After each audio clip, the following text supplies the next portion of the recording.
Ayan mga pisan. Alas 4 in punto. Iyan, ang dami nangyari nga maghapon. Ayan, may mga bumisita, tapos marami akong mga ginawang plano.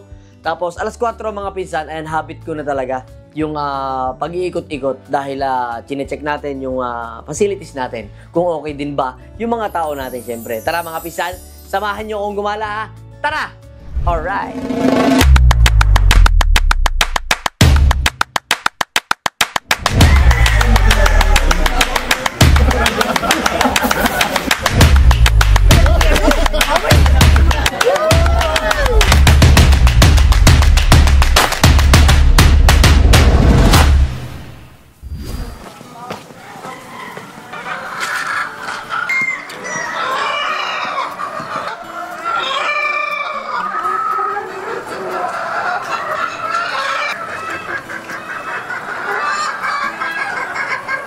Ayan mga pinsan, dito sa area na to, yung ating pinapriming. Chinecheck ko yan habang pinapriming sila. Araw-araw chinecheck ko to yung kalagayan nila dahil malapit na yung breeding season. Kailangan natin ma-sure na yung kalagayan ng kalusugan nila is condition. Kumbaga good condition talaga dahil mahaba yung breeding season na kanilang gagampanan dito sa farm. Kaya yan, chinecheck ko talaga yan. At okay naman, very good natin ang ating mga farm bodies dahil ito, ayan, maganda yung kalusugan ng ating mga pinapriming dito ng mga pullets. So mga pisan, iikot naman tayo dito. Check natin yung cording area natin. Let's go!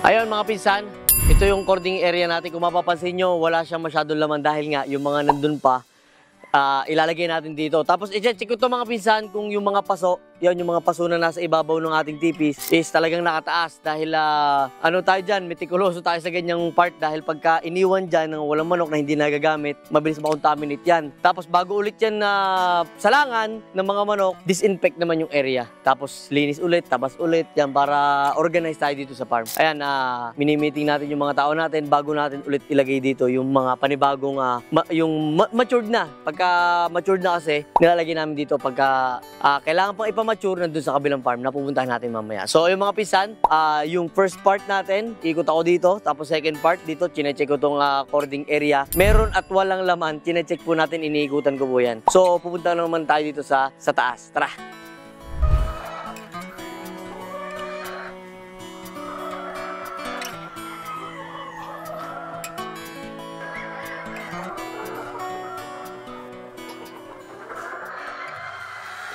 Ayun mga pinsan, no? Ito naman yung pangatlong pinupuntahan natin. Ang mga pullet po dito ay early birds, no? So, ayun mga pinsan, tips lang din kung gagamit kayo ng mga pullet sa breeding season ng early bird born, tapos gusto nyo gamitin ng early bird born ulit. Ayan, mga pinsan, wag na pong painitan, paulanan, kasi lulugon sila. So, kailangan natin ma-preserve yung kanilang magandang balahibo, no? Yun po yung technique na itinuro po sa akin, which is effective naman, kaya sinishare ko po sa inyo mga pinsan, ha? Pag early bird, gusto nyo pong gamitin ay early bird din. Ayan mga pinsan, wag po nating painitan, paulanan ng month of July. Ipasok nyo na sila sa indoor po yung kanilang kulungan. No, so yung mga pinsan, tara.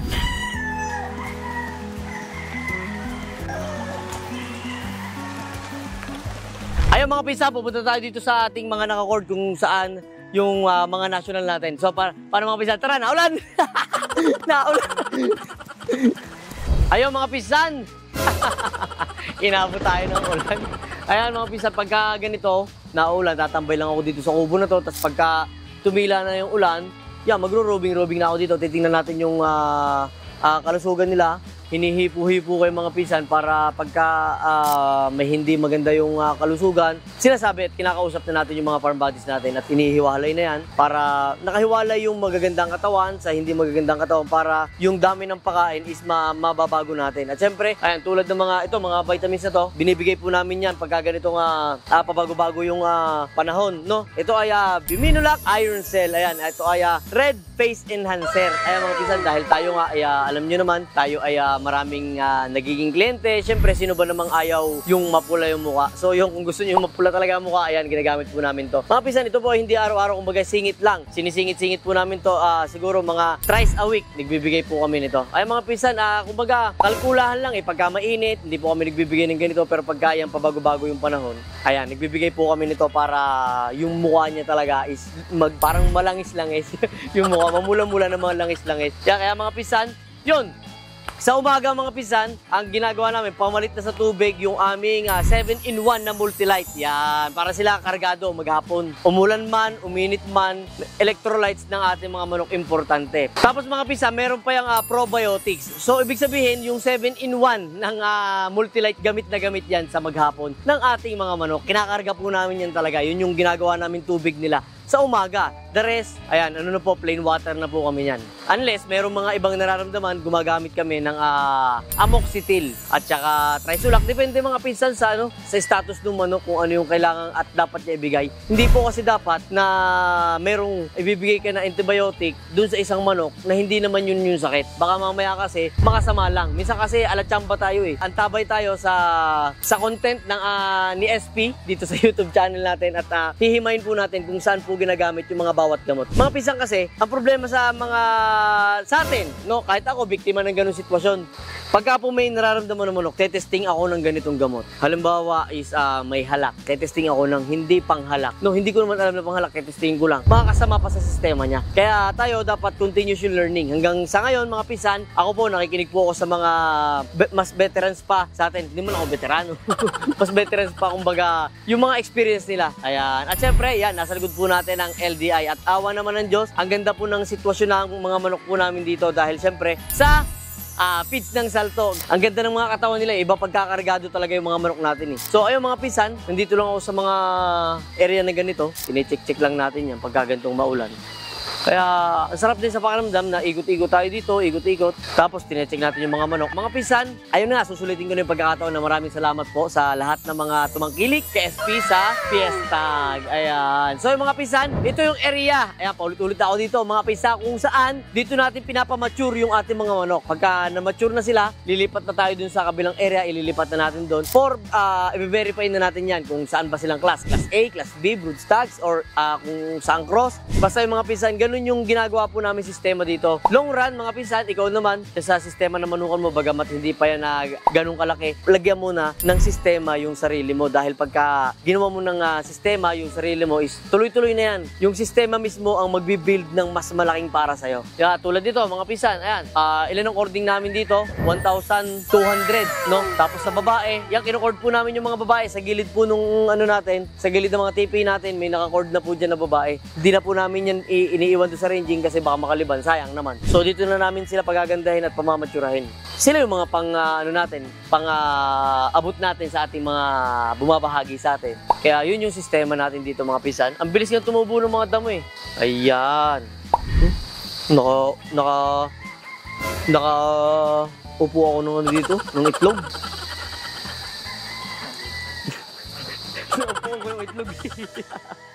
Ayaw mga pinsan, natapos na tayo mag-ikot-ikot dito sa farm. Ganun lang yung nagiging habit ko maghapon.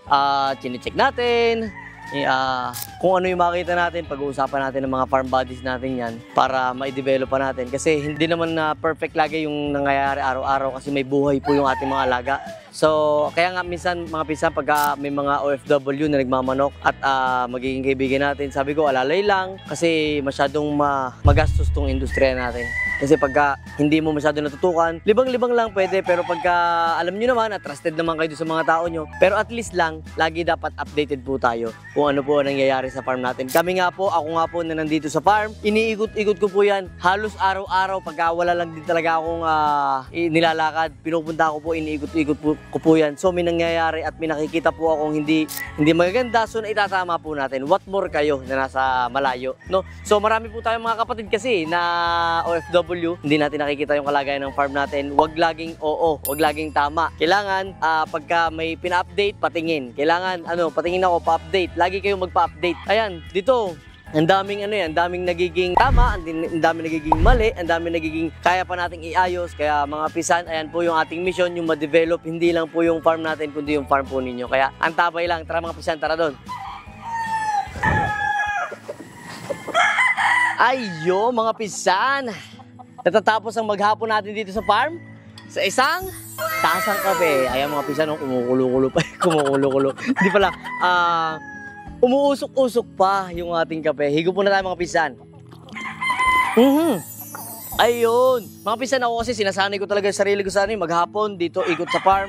Pagkatanghali mainit, nag-iisip-isip ako ng konsepto. Ayun mga pinsan, yung sinishare ko po sa inyo na sanayin po natin maging busy yung araw-araw nating pamumuhay. At syempre, magbigay din tayo ng oras sa ating pamilya. Kaya minsan, failure ako dyan Sa sobrang eagerness kung may gusto akong magawa, may gusto ako agad ma-achieve. Minsan, nagiging failure ako na hindi ako masyado nakakapagbigay ng panahon sa aking anak, sa aking asawa, sa gabi na lang, di ba?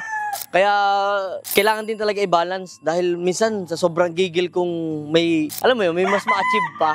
Hinahataon ka talaga ng hinahataon. Hindi ko alam kung ba't ganun yung personality ko. Na gusto ko i-share sa inyo na maganda naman. Kaya lang talagang biktima din ako ng isang posisyon na nagkukulang din ako ng oras sa mga dapat natin bigyan ng oras. Mga pisan, yun lang naman yung sinishare po natin dito sa content natin lagi na kailangan hindi lang tayo yung magtagumpay. Mas masarap kasi sa pakiramdam na ikaw ay nagiging material ng tagumpay ng iba Kaya nga mga pisan, yung sinasabi ng ibang followers natin na salamat SP, dahil sa'yo lumalakas yung loob nyo, yung loob ko. Mga pisan, na ano ko yun, sobrang na-appreciate ko po yung ganung pagkakataon dahil mas dun yung nagiging fuel ko na gumawa pa ng ganitong content, gumawa pa ng ganitong mga words of wisdom. Pero mga pisan, sana po hindi nyo lang basta naririnig dahil ako hindi ko lang din basta po yung sinasabi. Kung ano po yung kaya ko sabihin, kaya ko pong gawin yan. Mga pisan, yung part na may naririnig-rinig ako, syempre SP, ang dami ko nang naririnig na basher na ganyan, na yan si SP, magaling yan magsalita. Mga pisan, ang talent ko rin po yung gumawa. Promise, kung ano po yung sinasabi ko, alam po ng mga nasa paligid ko po yan kapag may sinasabi po ako, hanggat maaari at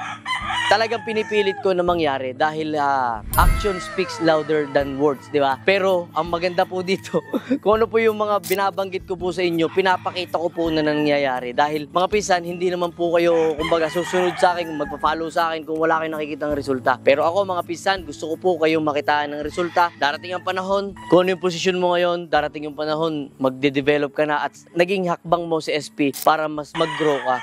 Kaya mga pinsan, hindi po madali. Kaya may mga nag-aalala nga ako na nagko-comment po dun sa mga content po natin sa ibang other sa other platform po natin na hindi ako nagmamanok pero gusto kong magmanok dahil sa naririnig ko sa mga pinsan. Ayan po, napakahirap po ng industriya po natin. Hindi ko sa sinasabing, hindi kita dinidiscourage. Ang sinasabi ko lang, kung magmamanok ka, ay dapat nasa puso mo. Ay, nasa bloodline din po yan, nasa linyada rin po yan pagmamanok. Ang lolo ko, papa ko, kuya ko, ako, nagmamanok po kami lahat. Ako po talaga yung yumapos, nag-develop kasi nasa modern era na po tayo Kaya ito mga pisan, lahat ng posibleng pagkitaan, lahat ng posibleng i-develop mo pa, hatawan mo, galingan mo. Kaya sinabi ko nga doon sa aking isang talks, no? Kung ikaw ay nasa social media ka, kung may cellphone ka ngayon at nahihirapan ka pa sa pag-aalaga ng manok, kasalanan mo na yon. Dahil lahat po nandyan na. Lahat ng mga veterans, gusto po namin ituro sa inyo. Ako po, hindi na po ako dyan. Kumbaga, yung mga tips po na nakukuha nyo po sa akin dito is, ano na lang yan. Kumbaga, mas maraming mas marunong. Hindi ko pa sinasabing ako po yung lagi nyong panoodin. Kaya nga mga pinsan, pagka po kayo nakapanood ng mga veterans na pag-aalaga ng manok, gawin po natin ng gawin. Makikita nyo naman po yung tama at mali no? So, kaya lang po dito kay SP, ang gusto ko po sa inyo, ma-motivate kayo, gumalaw kayo, tumudo kayo dahil darating ang panahon, para din naman sa'yo yan At kung ano po yung posisyon meron si SP, ngayon, hindi ko rin naman po yan sukat akalain na mangyayari. Kaya lang, sinanay lang po natin, sinanay ng sinanay. Ang bottom line, gawin mong productive yung maghapon mo. Maraming mangyayaring pagbabago sa buhay mo. Kaya yung mga pisan, tara, kape tayo. Alright, tara kape. At yun mga pisan, marami na tayong napag-usapan, marami na tayong na-share sa'yo. At sana manatili kang sumubaybay dito kay IMSP. Alright mga pisan, maraming salamat. At yan, tuloy-tuloy na mga pisan, abangan po natin sa mga susunod na content po natin yung ating pinapriming, kung ano po mga susunod dyan. Sabayan mo ko sa breeding para sabay tayo makapagpalaki. At maraming salamat sa lahat po ng mga nagtiwala sa atin sa Fiestag. Ayan, hangad ko po ang magandang breeding para po sa inyo. Ako po nagsusumikap na mapaganda yung ating mga produkto para po sa inyong lahat. So paano mga pisan, maraming salamat at kita-kits sa mga susunod na episode ng Tigas Mo. I am SP. Alright, thank you mga pinsan.